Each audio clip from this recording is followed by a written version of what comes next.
amigas,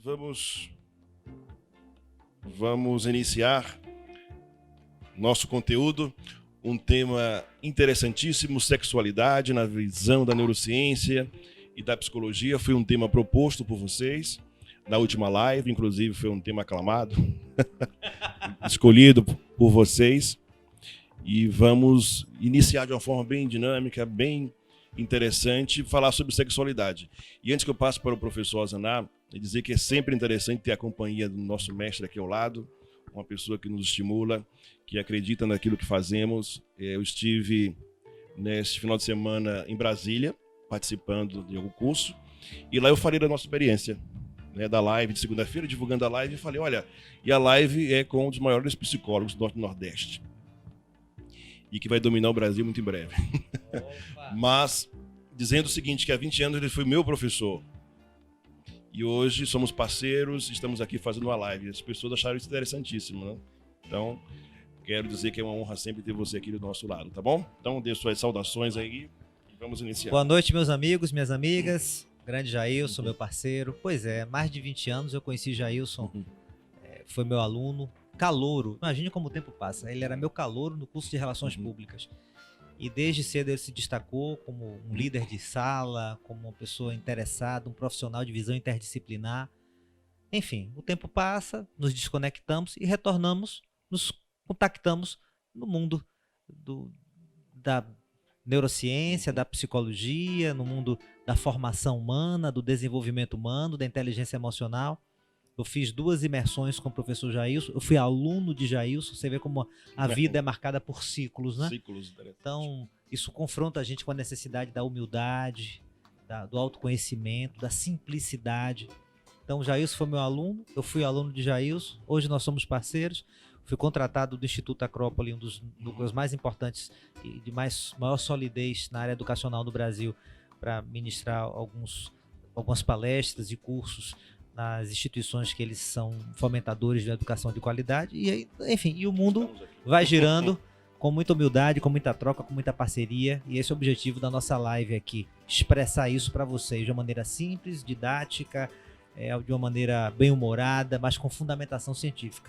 Jailson, que é um dos maiores neurocientistas do Brasil, e eu, com a minha experiência modesta de 37 anos de psicologia, trazer um pouco essa perspectiva psicológica para os temas que nós discutimos na nossa live. E hoje a sexualidade humana, que é um tema tão instigante para todos nós, porque a sexualidade talvez seja a dimensão comportal, afetiva, cognitiva, motivacional do ser humano que tenha mais correlações entre emocional e biológico, né, Jailson? Com certeza. Talvez seja uma das dimensões humanas que mais possui um link entre o biológico, o neurológico, o hormonal e o psicológico, psicodinâmico e afetivo. Está muito interligado.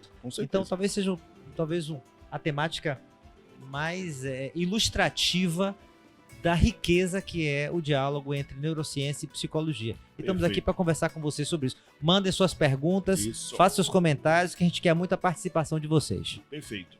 Também analisem a qualidade da imagem, do som que chega para você. Caso não esteja satisfeito, coloca aqui pra gente, que temos uma equipe top de linha aqui atrás, hein? Essa equipe, Padrão Globo. Ave Maria. Técnicos, o Edson, o Cleiton o Fábio, estamos em boas mãos. Verdade. Mais do que tudo, amigos. Verdade. Então, apoio. E interessante, vocês que nos acompanham, percebam que a cada live há um detalhe a mais.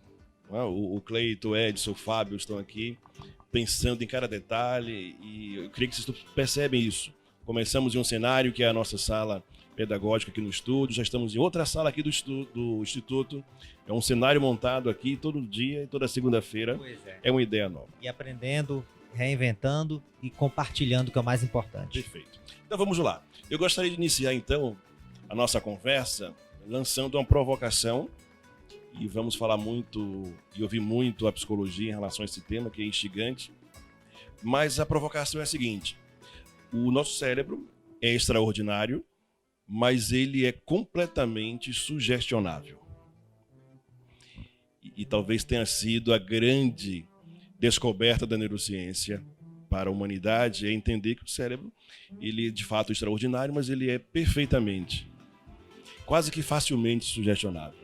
O que significa com essa provocação? Que a visão que você tem hoje sobre sexo, sexualidade, foi aprendida, não caiu do céu. Você aprendeu em algum momento a ter essa visão, essa postura, essa atitude quando se fala em sexualidade ou quando se fala em sexo. Então saiba disso. O que você pensa hoje sobre sexualidade, ela foi sugestionável, significa que você aprendeu em alguma etapa da vida. E a forma como você aprendeu o que é sexualidade, você está praticando isso hoje. Com seus tabus, com seus preconceitos, com as suas limitações. Tudo isso foi aprendido em algum momento da sua vida. Então vejam, a sexualidade, a ciência hoje prova isso tranquilamente, é um tema, amigo Osaná, abordado há 25 mil anos antes de Cristo. Então, achados científicos que comprovam isso através de gravuras, de estátuas, de representações da espécie, da humanidade como um todo, que retratam que a sexualidade era tema discutido há mais de 25 mil anos antes de Cristo. E vamos falar de uma forma bem interessante sobre isso e associar a neurociência e a psicologia. Então, essa era a minha provocação inicial, dizer a você que o nosso cérebro ele é sugestionável e o que você sabe e age e pensa sobre sexualidade, você aprendeu em algum momento da vida e passaria agora para o amigo Osaná dar as considerações iniciais sobre o olhar da psicologia. Que maravilha. Vamos pensar o seguinte. Para a psicologia, a sexualidade ela vai além da dimensão biológica. Ela inclui, possui esse background biológico, mas vai além. Porque existe uma dimensão que são as fantasias. O nosso desejo. Talvez na psicologia, o teórico que tenha mais aprofundado os estudos sobre a sexualidade tenha sido Freud. A psicanálise, sem dúvida nenhuma, é uma das grandes escolas de pensamento da psicologia e aprofundou demais as pesquisas no que diz respeito à atuação do ser humano em função da sua sexualidade. E para a psicanálise, a sexualidade ela evolui ao longo do nosso processo de desenvolvimento pessoal. Então, nós temos fases do desenvolvimento da nossa sexualidade. E Freud foi um revolucionário porque ele vai dizer que a sexualidade faz parte da realidade do ser humano desde sempre. Nós, no senso comum, vamos acreditar que sexualidade é algo de adulto, a partir da adolescência, a partir dos caracteres sexuais secundários. Mas Freud descobriu que existem formas de expressão da sexualidade vinculadas ao prazer e ao desejo, que não necessariamente a procriação da espécie, e que está presente no ser humano desde sempre, através de fases do desenvolvimento da sexualidade. E em cada fase do desenvolvimento, nós vamos ter uma região do corpo, uma zona erógena, que vai ter a primazia de agregar toda a excitação sexual que gera prazer. Freud foi um revolucionário, porque ele descobriu que sexualidade não se restringe à genitalidade, penetração, ejaculação e orgasmo, mas sim a capacidade de determinadas zonas erógenas de nosso corpo gerar uma excitação prazerosa a tal ponto que nós buscamos esse estímulo de maneira recorrente e intencional. Então, o bebê, quando nasce, ele tem uma sexualidade que é oral. Por isso que bebê chupa o dedo, acalma com chupeta. Quem amamentou, mulheres que amamentaram, sabem que os bebês não mamam só porque estão com fome, vai além da necessidade, inclui o desejo. Então, o bebê se sacia, já não quer mais comer, mas fica ainda sugando o mamilo da mãe. Por quê? Porque é prazeroso. Excitar a região oral é prazeroso. E aí a criança explora o mundo pela boca. Então ela não olha e não toca, ela tem que botar na boca. Então ela pega e bota na boca, ela morde. A agressividade vem pela boca. A fase de menino de 1 ano, 1 ano e meio, que morde os coleguinhas na escola. Então a criança explora o mundo pela boca, porque a boca é a sua principal zona erógena na fase oral. Depois vai evoluindo. Aí você vai ter uma mudança de zona do corpo que tem a capacidade de gerar prazer. Da fase oral vem para a fase anal. Então a criança tem prazer no excretar, tem prazer em fazer cocô e ser limpado. Tanto que quem tem filho pequeno, acabei! Aí vai lá o pai e a mãe limpar. Criança brinca com cocô. Criança não tem nojo. O nojo é aprendido, o nojo é ensinado. Então a criança pega o cocô, parece que é massa de modelar, bota na boca. A gente que vai ensinando é feio, cheira mal. A criança vai desenvolvendo essa capacidade de interpretar essa situação do contato com as fezes e achar que é algo ruim. Mas pode reparar que a criança, não por acaso, tem até ecos hoje em dia, né? Então, obra. Né? Vou obrar. Obra é algo que você produz. Criança, tchau, cocô. A criança brinca, se despede do cocô, né? A gente vai no banheiro, vou no trono, né? Então, é algo que tem uma dimensão prazerosa e que, numa determinada fase do desenvolvimento, foi algo, inclusive, que teve hegemonia. Depois vai ter a fase fálica, onde as crianças começam a perceber a diferença entre os sexos e tem essa busca de explicações. É a fase da masturbação infantil, que a criança descobre o prazer. Não é um processo adulto de querer sexo no sentido penetração, ejaculação, orgasmo. Elas estão em outra dimensão. Mas ela bota a mão na calcinha, bota a mão na cueca, fica se roçando no canto do sofá em busca de um determinado prazer. Muitas perguntas. Por que menino tem pinto, menina não tem? E quando é que meu pinto vai crescer? A menina pergunta. Então essa é uma fase muito comum, onde tem o complexo de Édipo, que para a psicanálise é a questão mais importante para a estrutura da nossa psicopatologia. Ou seja, a gente entende a neurose, a psicose ou a perversão em função de como o Édipo se desenvolveu. Depois eu posso falar do complexo de Édipo com mais detalhes. Depois da fase fálica, você vai ter a fase de latência, que é a fase daquela pré-adolescência, que vai dos 8 até os 10 anos, 7 até 10 anos, que a criança se desinteressa pelo sexo e vai querer brincar, jogar baleado, brincar de gude. Menino tem raiva de menina, clube do bolinha da Luluzinha. Então, o aniversário do menino é baba, da menina é boneca e não tem muito contato, porque há uma esfriada na libido. Depois, então, com os caracteres sexuais secundários, e aí a neurociência entra com força, com a questão bioquímica e hormonal, vem então a fase genital, quando a adolescência se instala, e aí a gente tem a sexualidade madura, adulta, plena, onde a gente pode ter a relação sexual, inclusive com a procriação, a possibilidade do orgasmo pleno, e isso vem com os caracteres sexuais secundários. O cérebro dá uma atenção importantíssima à boca. Quando você conversa com alguém, já percebeu isso? A atenção que você dá aos lábios da pessoa, isso de uma forma sensual ou não, mas a atenção, que eu quero chamar aqui, a atenção que o nosso cérebro dá à boca de um outro que está à sua frente. É como se ele buscasse compreender você através não só do canal auditivo, mas também da forma como você utiliza as palavras, como a tua boca faz toda a parte gestual. Então, atente-se a isso. A boca, sim, é uma porta interessante, de prazer, mas também de relação entre a espécie humana. Ela é fundamental. Mas voltando aqui a um foco muito mais neurocientífico, quando nós falamos no início da minha provocação que o cérebro é sugestionável e que já falávamos sobre sexualidade há 25 mil anos antes de Cristo, né? Porém, olha que interessante. O que a ciência tem a nos dizer hoje é que a sexualidade era vista de forma, obviamente há 25 mil anos atrás, com um único foco. O foco de conseguir proliferar a espécie. Então, tudo que achamos hoje de referências desse tempo, dessa época, são referências ligadas à sexualidade e ligadas à vida. Então, as imagens femininas, por exemplo, são imagens que cultuavam muito o seio, os quadris da mulher, porque entendia que ter seio farto, ter quadris... Fertilidade, né? Exatamente. Provocava, ou significava que aquela mulher tinha capacidade de provocar alguns hormônios interessantes e necessários para a fertilidade. Olha que interessante. Então a sexualidade era, então, intimamente ligada à vida, à perpetuação da espécie. Só depois, então, olha que coisa interessante, que a humanidade chega a um patamar em relação a número mesmo, a quantitativo. Aqui um parêntese, eu falo algo nas minhas palestras que assusta as pessoas. Há 70 mil anos, a espécie humana era insignificante dentro do contexto do planeta. Nós éramos um pedaço de carne ambulante. Olha que interessante, né? E então, com a evolução da espécie, a quantidade de seres humanos no planeta, a visão da sexualidade para a humanidade deixou de ser apenas focada na proliferação da vida e perpetuação da espécie, porque começou a se entender num conceito humanitário que a espécie já estava num patamar interessante, quantitativo. Então, a sexualidade teve a oportunidade de dar foco não mais apenas na perpetuação. Passou-se a ter como foco, sabe o quê? E a beleza. Olha que interessante. Então, passamos pela fase da necessidade vital, em que a sexualidade era intimamente ligada à vida, e agora começamos a olhar para a sexualidade com foco no prazer, com foco na beleza, o que significa que nem sempre foi assim. Essa é a provocação científica que eu quero trazer para vocês.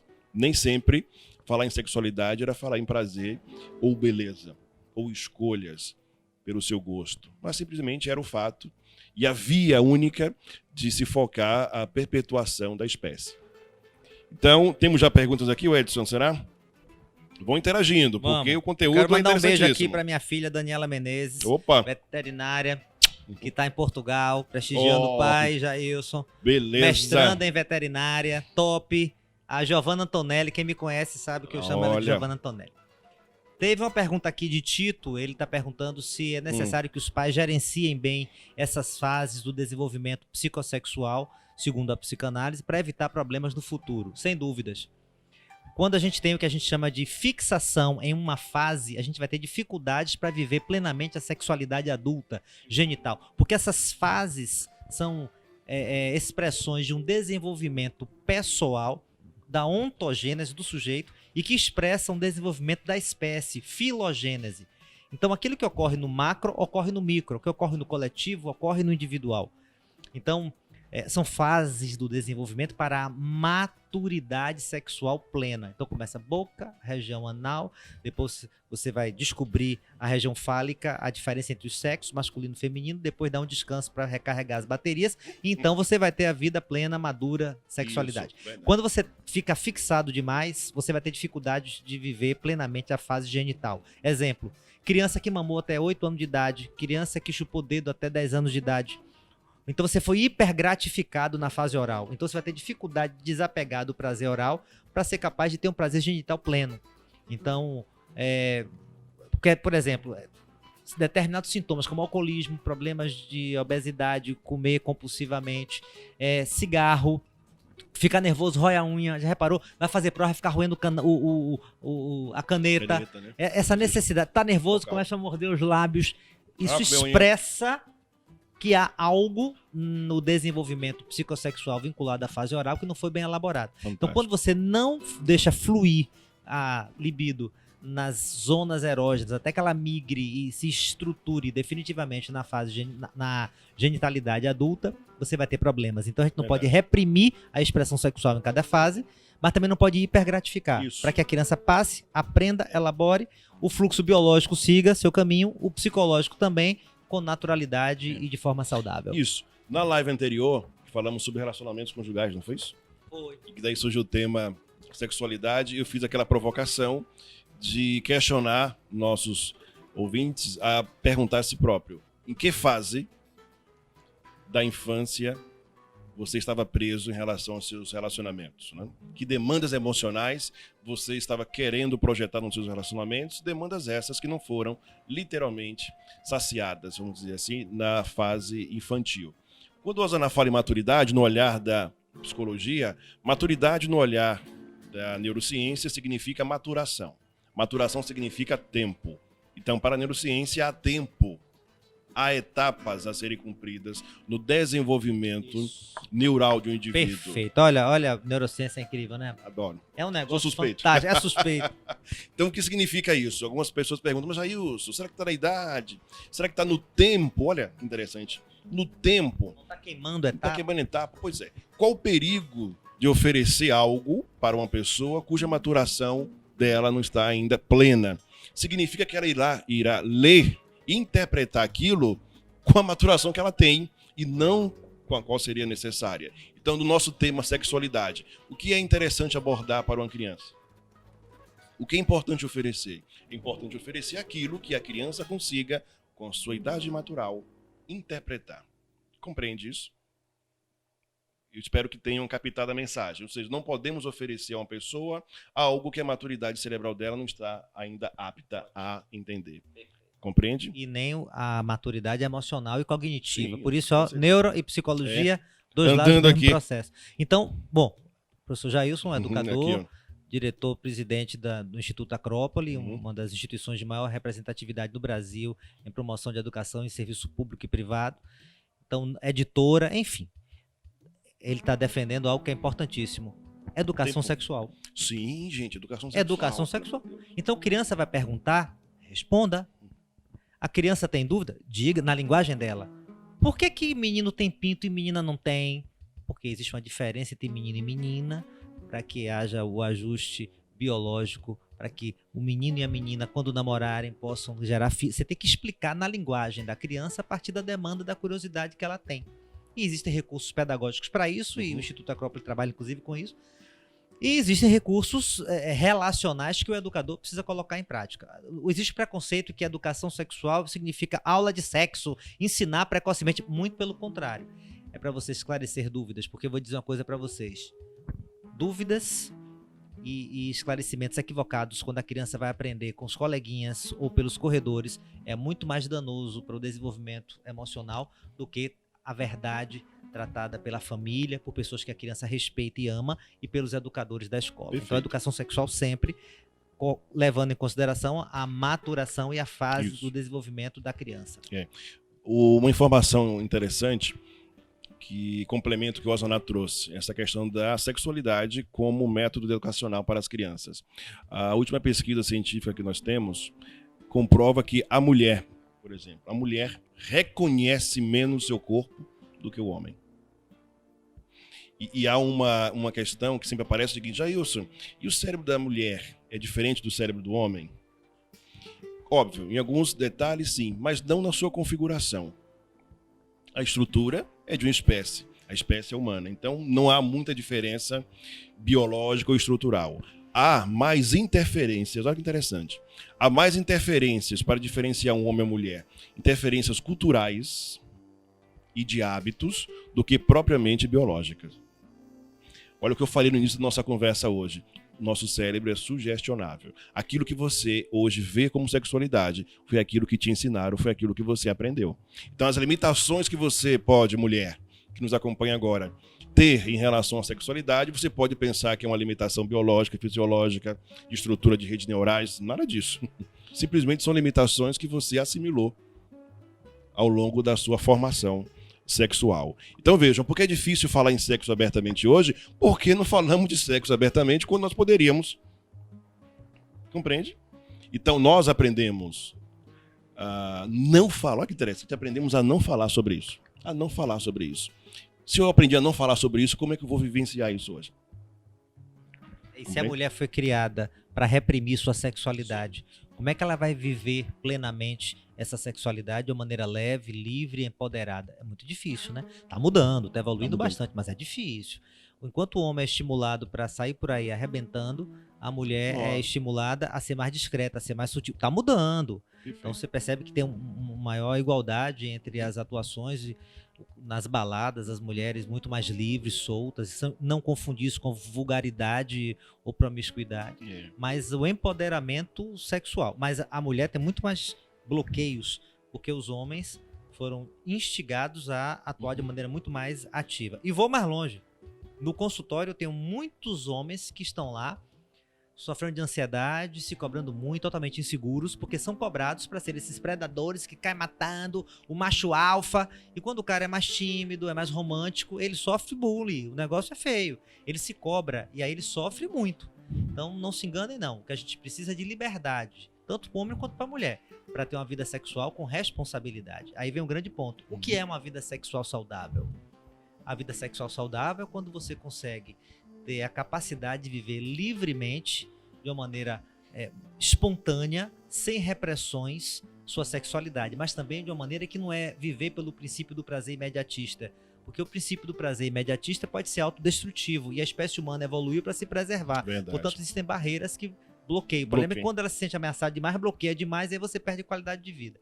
Então a sexualidade saudável é aquela que você vive com liberdade, que a relação com seu parceiro, com sua parceira é uma relação de confiança, de cumplicidade. E pode ser um parceiro sazonal, repare, ficamos na balada, não sei nem o seu nome, mas existe um acordo tácito entre o que pode e o que não pode. Isso. A sexualidade madura, adulta, plena, é aquela que é leve, é aquela que é espontânea, aquela que é criativa, sem moralismos, sem amarras, mas que seja algo que respeite a saúde, o bem-estar dos envolvidos e que esteja vinculada ao que é acordado. Porque senão você pode ter algo que é abusivo, ou então autoerótico, ou seja, eu quero me satisfazer com o outro e quando o outro vira objeto. Portanto, para deixar nosso querido Jailson falar da neurociência aqui para complementar, sexualidade saudável é aquela que você não tem um objeto, é aquela que você tem dois sujeitos, duas pessoas que se entregam e que vivem intensa e plenamente essa experiência, que pode ser a experiência de um casal que tem 20 anos juntos, que se ama e que vive algo numa dimensão transcendente, com uma cumplicidade altamente aprofundada, ou pode ser um casal que se conheceu numa balada, não sabe nem o nome, ou no carnaval. Mas aquilo que é vivenciado pelos dois é uma relação de troca. Troca onde há respeito, confiança, entendimento e um pacto que é respeitado. Quando a gente tem essa vivência plena da sexualidade seguindo esses moldes, a gente pode dizer que é uma relação saudável. Verdade. Eu costumo dizer que a sexualidade ou sexo que de fato respeita o outro é aquele que você faz, lhe dá prazer, lhe dá retorno, mas que não gera um problema para o outro. É o que você falou do pacto, né? Então, alguns perguntam, mas aí como é que eu sabia se eu estou me relacionando bem quando a relação ou o ato sexual não gera um problema para ti ou para o outro? Ou para os outros, que agora temos essa opção também. Pois é. Vários envolvidos. Uma pergunta que não apareceu aqui ainda, mas sempre aparece quando eu abordo esse tema com o olhar da neurociência, que é sobre essa diferença de intenção do homem e da mulher numa atração física, vamos dizer assim. E a resposta da neurociência é o seguinte: nós temos, vamos dizer, o hormônio sexual, o feromônio. Já ouviram falar nisso, não? É um hormônio e que ele é literalmente emitido, desenvolvido por ambos. Porém, há uma diferença interessante. Há áreas cerebrais que interpretam o feromônio lido por uma mulher do que para um homem. O que significa isso, Jailson, de forma fácil? A mulher interpreta de uma forma diferente ao perceber o hormônio do amor, como alguns gostam de chamar, não é? Então, primeiramente, a mulher, ao perceber isso, e isso é percebido pela via olfativa, e não sei se vocês sabem, o olfato é o único sentido da espécie humana que nasce pronto. Não sabia. Não sabe? Bacana isso, não? Nasce prontíssimo. É o único. Os outros são desenvolvidos com algum tempo, mas o olfato já nasce pronto. Interessante. E a leitura do feromônio, ele é feito pelo olfato, primeiramente. Você sente o cheiro do outro, né? Então, sabe quando você está apaixonado? E eu já disse aqui que, ao olhar da neurociência, a paixão é um estado de demência temporária. Ou então um estado transitório de demência. De demência, porque o estado de paixão inibe algumas áreas corticais e isso faz com que o indivíduo fique quase que um demente de fato. E por isso que fazemos tanta besteira quando estamos apaixonados. Percebem? Então, vejam só. A leitura que um cérebro feminino faz ao ter uma atração, a perceber um feromônio de um homem, é primeiro uma leitura de segurança, de aconchego. Encontrei alguém seguro, encontrei alguém confiável, encontrei alguém que pode cuidar de mim de alguma forma. Sentirei segurança através dele. A leitura do feromônio já feita pelo homem é uma atração muito mais física. Conseguir alguém com quem eu possa acoplar. Reproduzir rapidamente e perpetuar a espécie. Então você começa a entender que, de fato, fisiologicamente, a estrutura cerebral é muito... A diferença é ínfima de um cérebro feminino para o masculino, mas a forma de interpretar é muito diferente em alguns casos. Percebem? E falando agora do ato sexual em si, isso é interessante porque prevalece. A forma como a mulher precisa de estímulos para se excitar é muito diferente da do homem. De novo, a mulher, para se excitar, precisa inicialmente sentir, através de hormônios, a sensação de segurança. Me sinto segura nesse ato, me sinto segura em me entregar. Para o homem não, é muito mais prático. Interessante, percebe? Né? Dentro do olhar junguiano, a gente vai ter menos distinções em relação a gênero e vamos ter mais distinções em relação ao tipo psicológico. É muito interessante perceber a maneira como cada tipo psicológico lida com a sexualidade. Você sabe que tem pessoas que são mais pensamento, lógicas, impessoais, controladoras, racionais. Pessoas que são mais sentimento, afetivas, simbólicas, empáticas, subjetivas. Pessoas que são mais sensação, observadoras, metódicas, disciplinadas, sensoriais, 5 sentidos aguçados. E pessoas que são intuitivas, criativas, inovadoras, aventureiras. O sexo, para quem é pensamento, é um sexo baseado no controle. Quem é pensamento consegue ter relações sem nenhum tipo de envolvimento emocional. Perfeito. E pode ser homem ou mulher.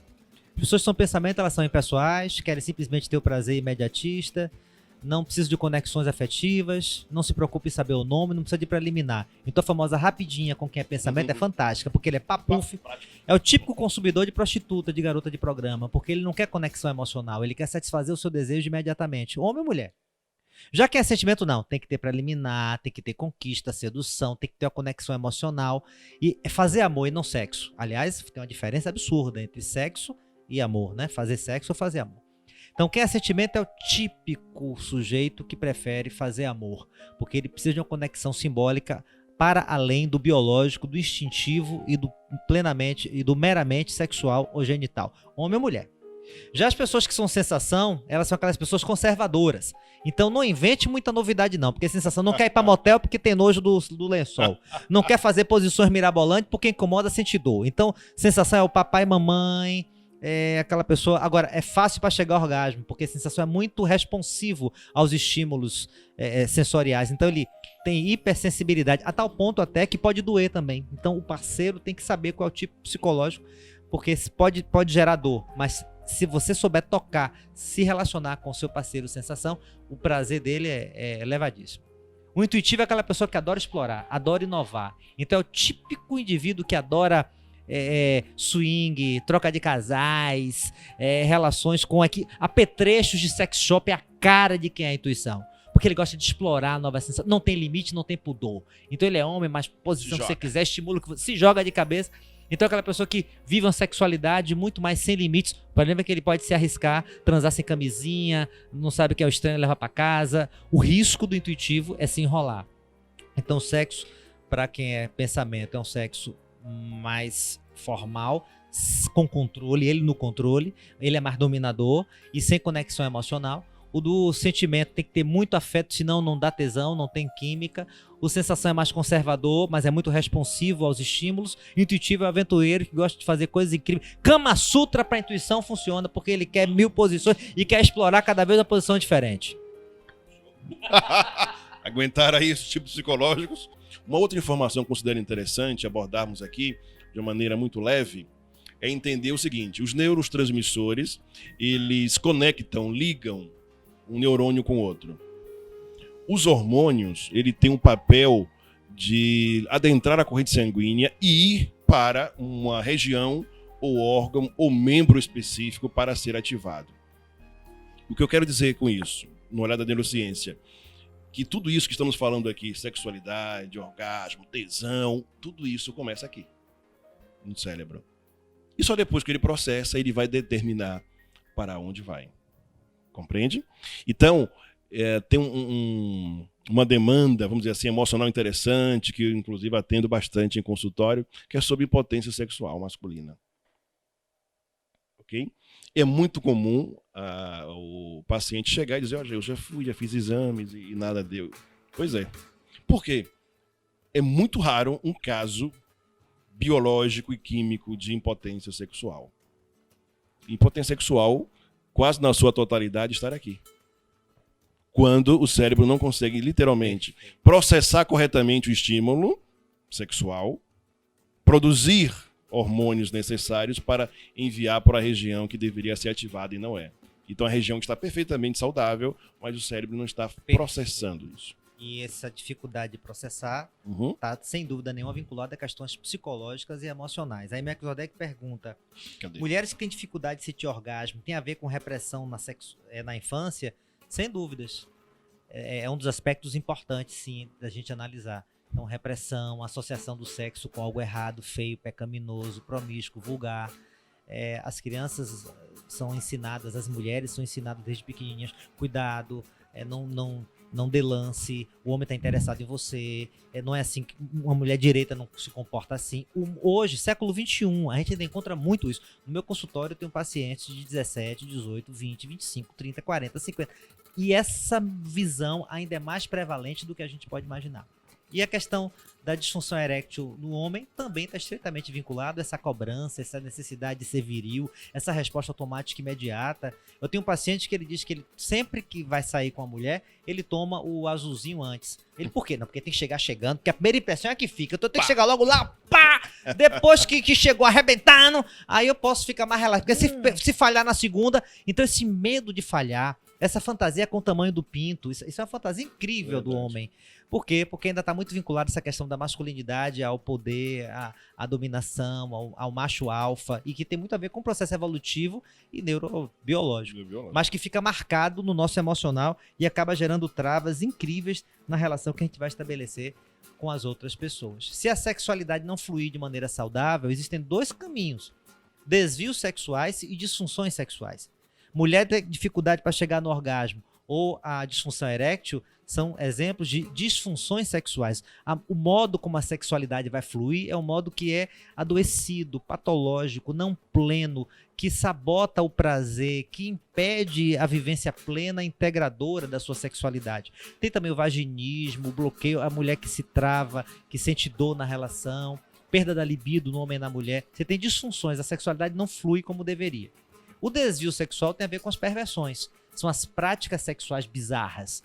Então o indivíduo não tem a capacidade de ter empatia, se conectar com as outras pessoas de uma forma saudável, não consegue lidar com as frustrações, vive o princípio do prazer de maneira absoluta, não enxerga o outro como sujeito, mas sempre como objeto, e ele não tem sentimento de culpa, e ele goza com a transgressão. Quanto mais transgressor, mais excitante para ele é o processo sexual. Então você vai ter as pessoas que são sadomasoquistas, 50 tons de cinza, que tá aí fazendo sucesso, é um sadomasoquismo light, o cara é sádico, ele tem prazer na dor do outro e contrata a mulher para ser dominada por ele, ele não quer conexão, ele é pensamento, o tipo psicológico dele.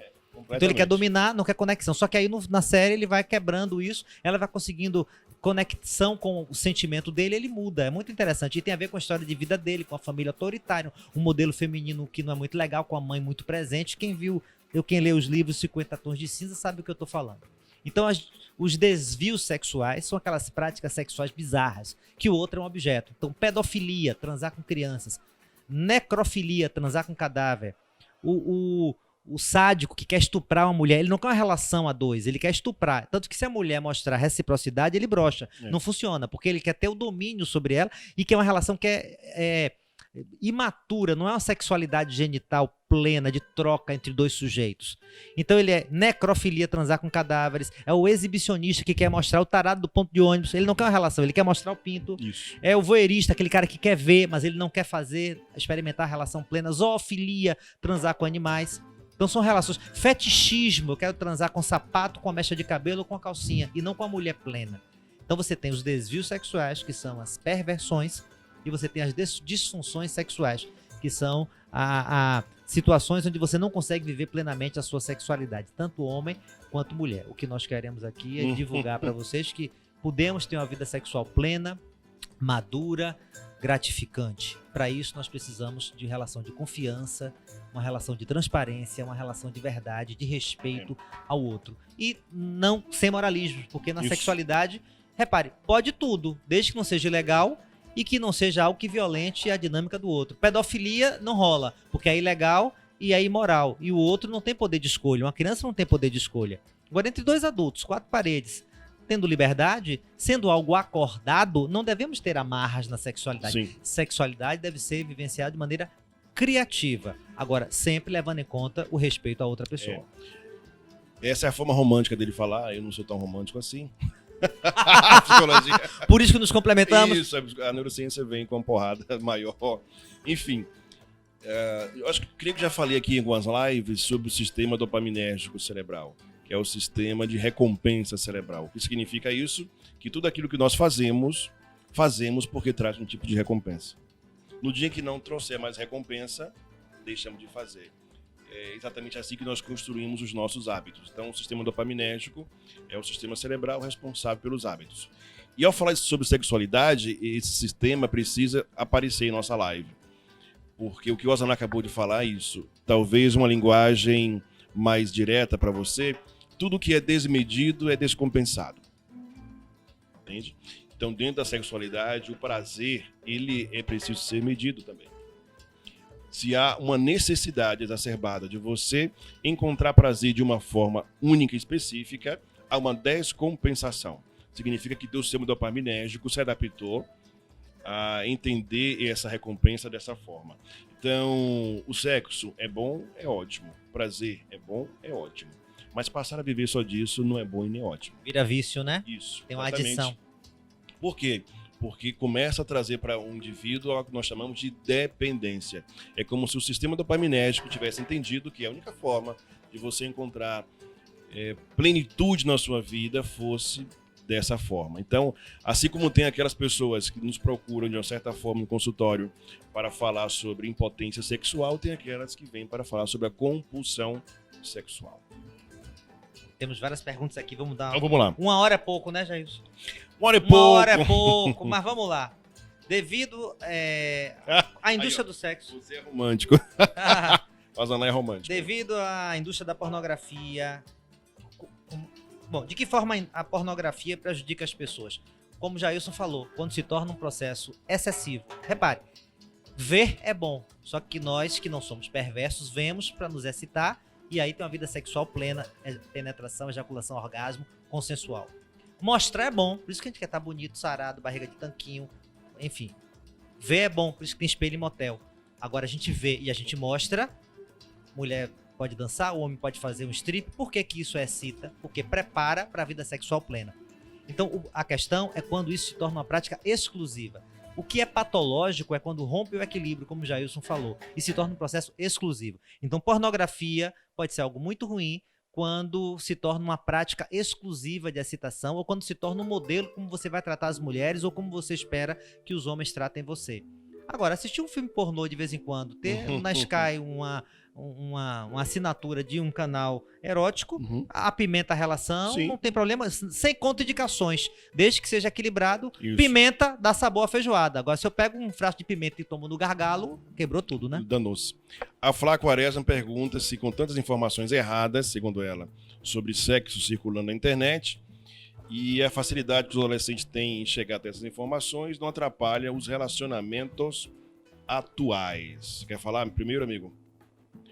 Eu acho que hoje em dia vivemos um tempo de superficialidade em tudo, não somente nas relações afetivas. Mas repare, o problema não está na internet, está na maneira como os adolescentes são educados a lidar com a internet. Informação é bem-vinda, o problema é transformá-la em conhecimento. Então acho que a família, a escola, os órgãos responsáveis por educação, a Secretaria de Saúde, o Ministério da Saúde, enfim, todos precisam fomentar uma sociedade onde haja o respeito ao próximo, em todos, no trânsito, na escola, respeito ao professor e a sexualidade na relação, essas campanhas contra assédio no ônibus. Então, a gente precisa valorizar isso. Mas a informação em si não é maligna. Não é. A Flá Quaresma, temos essa tendência, Flá, de, vamos dizer assim, terceirizar a culpa, né, para a internet. Eu, no meu olhar neurocientífico, eu tenho dito o seguinte, que não é a internet em si a culpada por tantas mazelas, mas vamos falar sobre sexualidade e sexo, que é o nosso foco aqui. O ponto-chave, minha amiga, é exatamente qual a educação que esse jovem adolescente recebe se não for da internet. Compreende? Porque a família não oferece a ele isso. Perfeito. Percebe onde está o ponto? Porque se ele recebesse uma educação sexual interessante na família e na escola, a internet seria uma via qualquer. Exato. E seria complementada com aquela via da escola. E óbvio que aquilo que seria saudável dominaria, seria hegemônico. Isso. Olha, se a internet está ganhando é porque está faltando as outras fontes para ele comparar e integrar. Isso. Vou confessar a vocês, em 2012, eu acho que foi 2012 que eu estava finalizando o mestrado, se não me engano. Foi lá, no mestrado, que eu descobri, olha que informação, que desde 1975 que a Organização Mundial de Saúde escreveu lá que o acesso à educação sexual era um direito de todo indivíduo. 1975. Estamos em 2019 aqui, tentando iniciar um debate, uma discussão inteligente sobre sexualidade. Percebe que o problema não está na internet? Não está lá na internet. Então, a falta de uma fundamentação interessante que poderia vir da família ou da escola, esse sim é um problema fatal. A internet, então, serve como meio de comunicação, assim como a televisão. Compreende, Flá? Felícia faz uma pergunta interessante. Manda. Por que alguns homens se assustam com mulheres que são mais ativas e tomam a iniciativa? Porque foge do padrão que o masculino aprendeu culturalmente. Então, o homem aprendeu a ter pegada, a dominar, ser o machão, macho alfa, passar o rodo. E quando tem uma mulher que é empoderada, que ela decide quem ela quer beijar, com quem ela quer ficar, o que é que ela quer fazer na cama, muitos homens se sentem inseguros, porque eles não se sentem confiantes na sua própria forma de se relacionar com as mulheres. Um homem confiante enfrenta qualquer parada. Agora, para ser confiante, não pode ser arrogante nem dominador no sentido hostil, assediador e de tratar a mulher como objeto. Gente, sexualidade entre dois sujeitos é algo maravilhoso. Esse é o segredo para uma vida plena na dimensão sexual. Nossa, danou. Viu, Felícia, aí a resposta do nosso digníssimo professor Zaná? Aí danou-se. Vamos lá, mais perguntas aqui. Vamos lá. Alcídia entrou aqui. Alcídia Chique, muito obrigado. Bem-vinda, Alcídia. Lucineide, Salvador. A Cíntia Faria, de Goiânia. Goiânia receberá também a imersão neuroemocional, hein? A Cíntia já está lá arquitetando. Alguém falou aqui...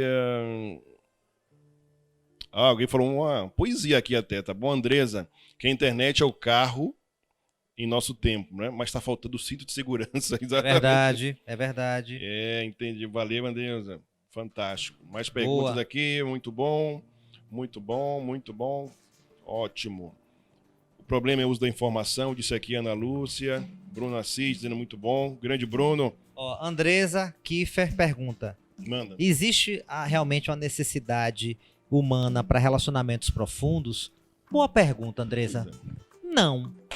Danou. Repare, depende do tipo psicológico. O maior problema é a gente generalizar. É a gente achar que existe algo que é universal. O ser humano é muito complexo.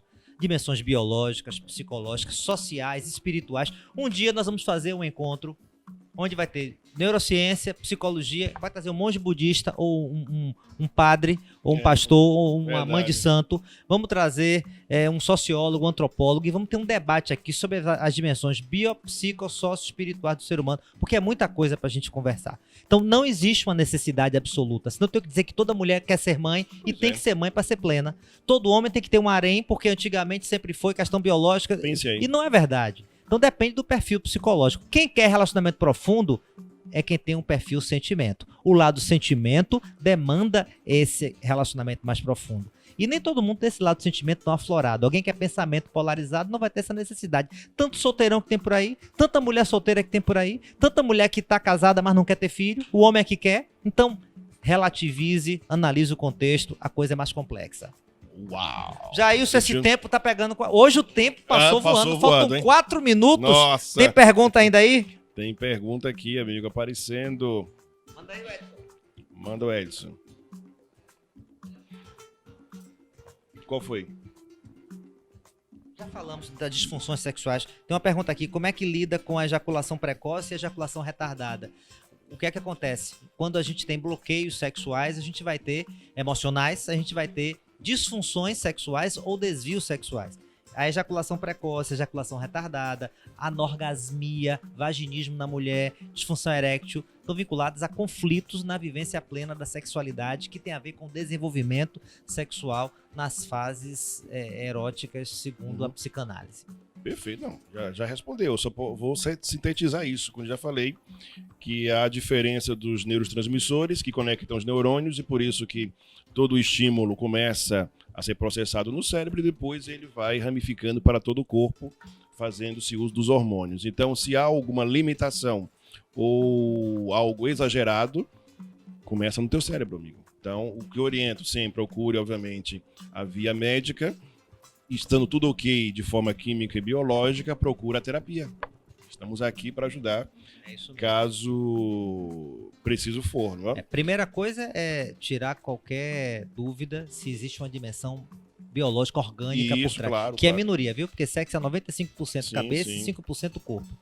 Então, mas sempre temos que tirar essa dúvida. Sim. Então, urologista, ginecologista. Procura o médico. Alguns medicamentos, por exemplo, que interferem esse processo de conexão entre neurotransmissores e hormônios. Né? Medicamentos para hipertensão, depressão, para dormir. Anabolizantes. Anabolizantes. O cara acha que tá bombado com tá testosterona. Forte em cima e fraco embaixo.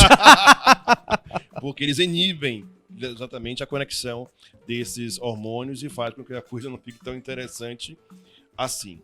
Olha, estamos chegando na fase final, de fato. Eu quero deixar aqui, vou deixar também na descrição lá no YouTube. Vamos subir o vídeo que dia? Quinta-feira, Edson?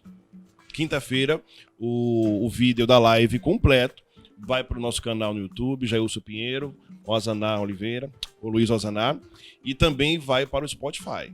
Então, se você precisar. Eu quero deixar como indicação exatamente um trabalho extraordinário da doutora Carmita Abdu. Ela é uma psiquiatra da USP. Ainda não a conheço pessoalmente, mas certamente a vida vai fazer nos encontrar ainda, porque eu admiro muito o trabalho dela. Uma senhora extraordinária, e o foco dela é sexualidade, pesquisa. E ela criou o Portal da Sexualidade. Então acesse lá o portaldasexualidade.com.br, deixe lá uma mensagem para ela, se preciso, diga que viu nossa live. Maravilha. E que foi indicada.